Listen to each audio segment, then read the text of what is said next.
કારણ કે શૃંગી ઋષિ મહાતપસ્વી હતા. શૃંગી ઋષિને કોઈ સ્ત્રીની સાથે સંપર્ક ન હતો.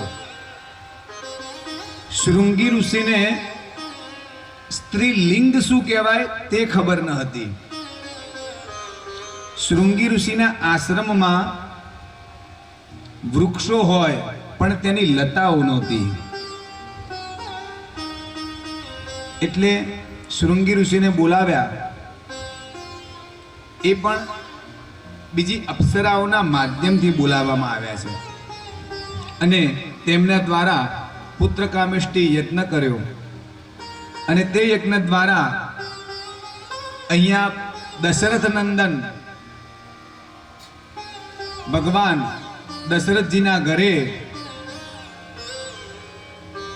ભગવાનની કૃપાથી 4 પુત્રોનો જન્મ થયો છે.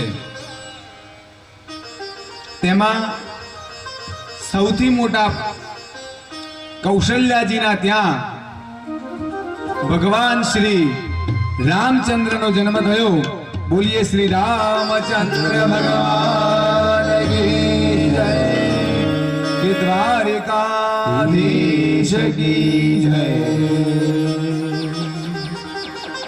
અહીંયા બીજા નંબરના પત્ની સુમિત્રાના ત્યાં લક્ષ્મણજી અને શત્રુઘ્નનો જન્મ થયો.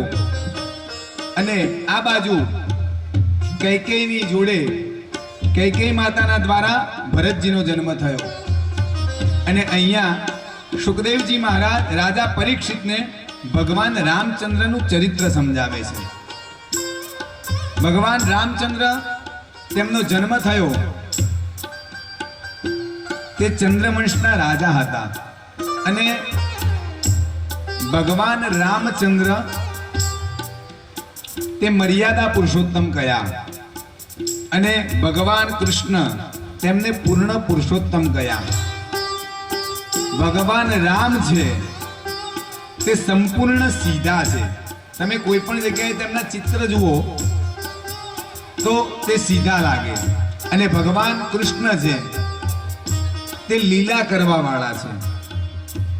એ કેવા ઊભા છે, વાસળી લઈને આમ પગ ચડાઈ અને એમાં પણ આમ રાખીને ઊભા છે. એટલે ભગવાન કૃષ્ણનું ચરિત્ર સમજવું હોય તો એ પણ બહુ દોયલું છે. આ બાજુ 3 પુત્રોનો જન્મ થયો. ચારે બાજુ અહીંયા ઉત્સવ મનાઈ ગયો.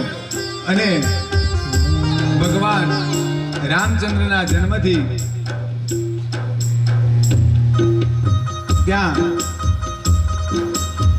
ઉત્સવ બન્યો. અને ત્યાં